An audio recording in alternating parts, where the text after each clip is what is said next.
يا دافي وليا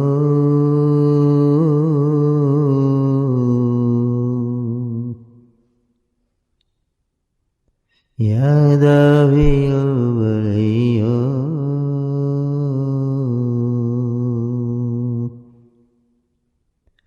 يا دافي وليا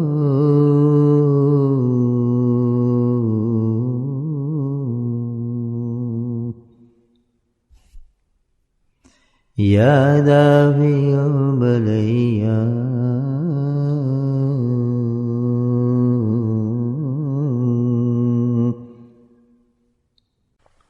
This is a very great dua, prayer, and in this the human being, the servant, is asking and pleading Allah for help, assistance.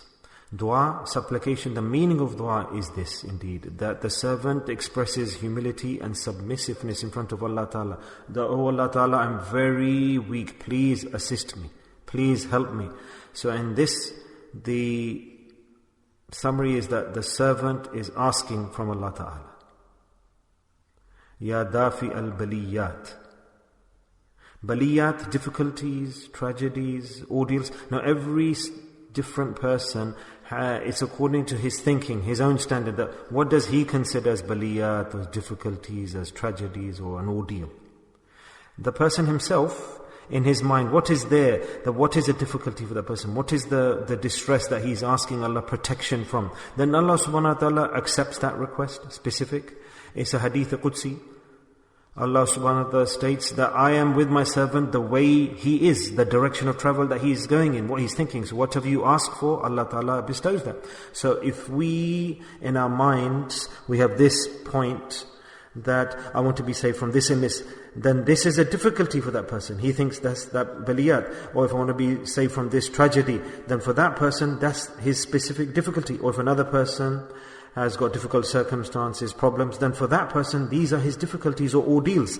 But one common difficulty, ordeal, tragedy, which is attached to every individual, is the biggest ordeal, you could say.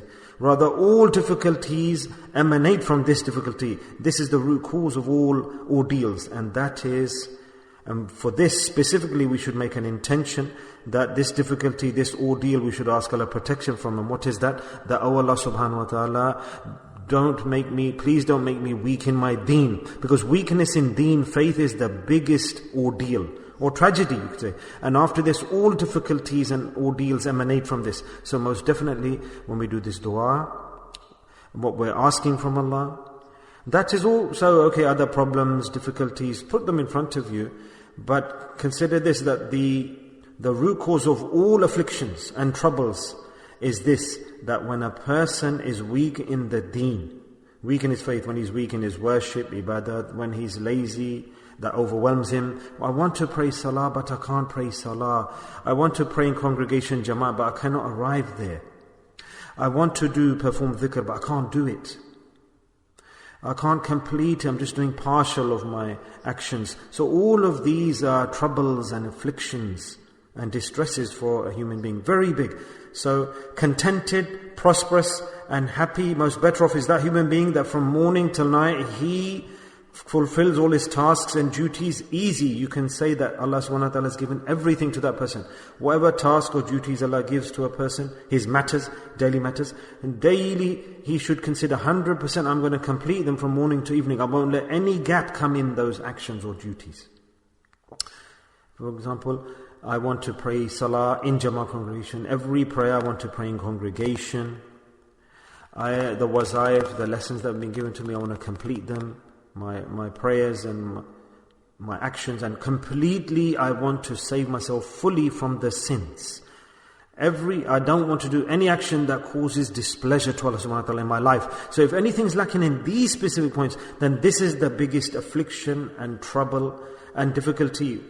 The other problems are nothing in comparison to this. Why? Because with these, Allah Ta'ala directly is unhappy, and if Allah is unhappy, then that's the biggest affliction and distress for a human being. Remember, the other things are superficial. Remember, anyone who disobeys Allah, then the whole universe starts to disobey that person. The whole universe goes against that individual.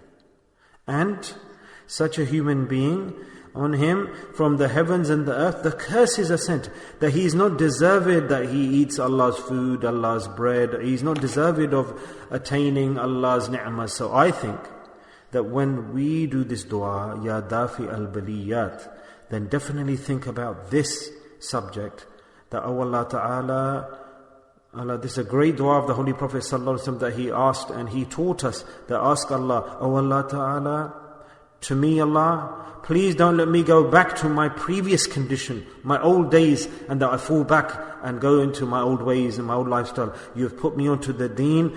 I could fall at any time. I could sleep up any time. At any time my circumstances could change and I could go back to reverse. So what a big ordeal and affliction for that person. Look at those people who used to practice the deen, they used to pray salah towards Allah, then and suddenly they turned back, did a U-turn and they went back to their old ways. So this is the biggest, the worst affliction and difficulty for a person in his life is his deen. To grab hold of the deen firmly, that's what we should do. So these du'as that our pious predecessors have asked, they have big meanings in them. And a lot of reason behind them. It's not temporary, superficial, minor that would be saved from ghosts or jinn, etc. These are just minor things. Be saved from disobedience is the real objective, what should be in our mind when we do this dua. Ya Dāfi al-Baliyat,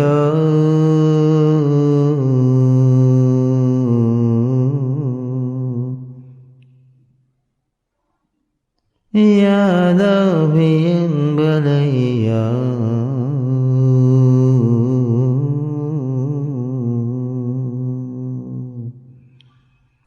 Oh Allah, protect us and save us from all evils and harms. Oh Allah, protect us, save us from the evils and harms of Dajjal. Oh Allah, save us and protect us from the trials and sufferings of Dajjal. Oh Allah, save us and protect us from the tribulations of Dajjal. Ya Dāfi al-Baliyat,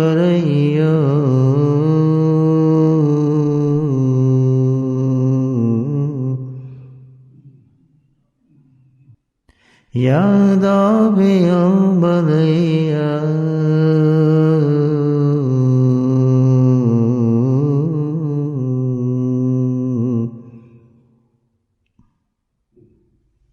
Ya Dāfi al-Baliyat,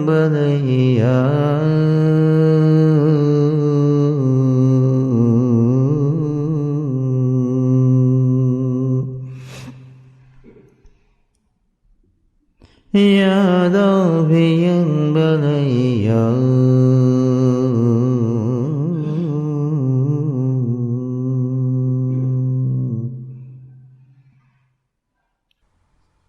Most of all, in these fitnas, these harms, the careless, ignorant people will be affected. The Holy Prophet ﷺ stated that the ghafileen, the ignorant and negligent, will be those people who will not do the dhikr of Allah.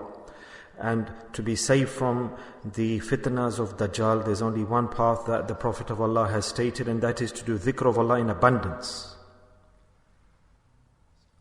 This much, so dangerous will these fitnas be, these tribulations and harms be, that the Prophet of Allah taught us this dua, that, oh Allah, when a nation, when you make them affected and involved with these fitnas and harms, then before that, call us back to yourself. Ya Dāfi al-Baliyat,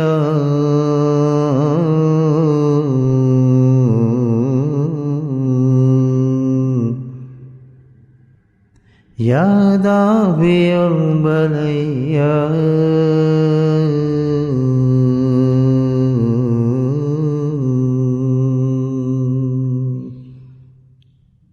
Allah's Prophet, with regards to the fitnas, the harms of Dajjal, the signs that he explained, they were that people who will be captivated by these evils of Dajjal, they, with regards to Allah and with regards to the Holy Prophet ﷺ Sunnah, they will reject it and reject Allah. And the Holy Prophet ﷺ's blessed tariqah, blessed lifestyle, blessed Sunnah, they will take it out of their lives. their living and life and movements, culture, eating, drinking, standing, dress, attire. So much will it be affected by the strange people, those without deen, that with regards to the sunnah of the Holy Prophet ﷺ, they will turn their face away. They will go against it. And when these conditions arise, then understand that that individual, that person, always, that society, all are captivated and involved with the Dajjali fitnas, with the Dajjali harms. Allah subhanahu wa ta'ala, may He to us, with regards to the Holy Prophet sallallahu alaihi wasallam's every action, may Allah give us love for the sunnah of the Prophet sallallahu alaihi wasallam. May Allah give us the ability to follow his tariqah, his lifestyle, and our life, every action, eating, drinking, business, enterprise, trade, walking, traveling, meeting, everything may be according to the Sharia and the Sunnah. Otherwise, apart from Dajjali evils and harms, there's nothing else. Ya Dāfi al-Baliyya,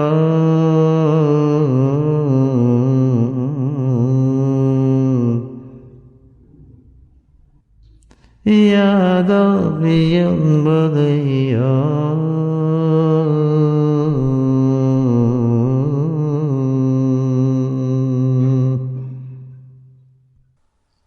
The Dajjali harms, evils and sufferings, the signs have been explained, that the human being himself, his children, he will see them going towards kufr. He will see them on the lifestyle and method of kufr. He will see them on the path of deception.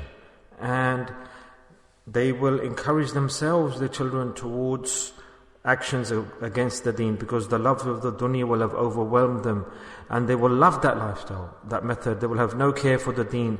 They will have no care or motive for the sunnah. Their motive will only be dunya and dunya, regardless of how they attain it, through whose imitation they attain it, with which method they attain it. Themselves and their children, themselves they will drag towards that direction. This is the sign biggest of this fitna, of the harm and evil. Ya Dāfi al-Baliyya,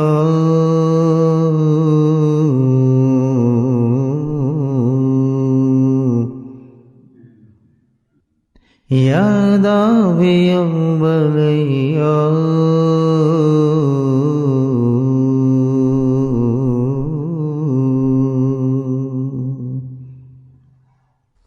The Dajjali harms, trials and evils, this is the sign that the human being, the external worship, he will only do it to show off. And when the Holy Prophet sallallahu alaihi wasallam sunnah practice and action comes, then regards to that, his situation will be just like in his hand there is a hot burning ember, and he will try to run far from that. He will have no importance. He will say it's not necessary, the sunnah. Ya Dāfi al-Baliyya,